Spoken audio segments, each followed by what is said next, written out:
శివాలయంలో ప్రదక్షిణాలు చేయండి అని ఎందుకంటారో తెలుసా?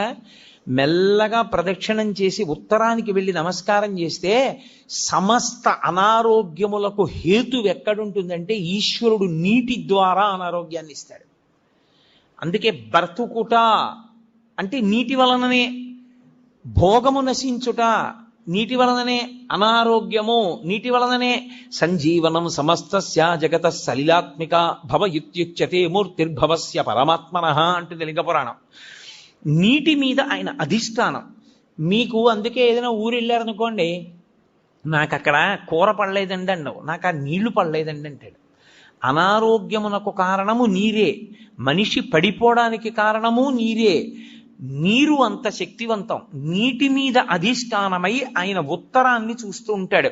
ఆ ముఖానికి ప్రతిరోజు మీరు గోడవంక చూసి ఓం వామదేవ ముఖాయ నమః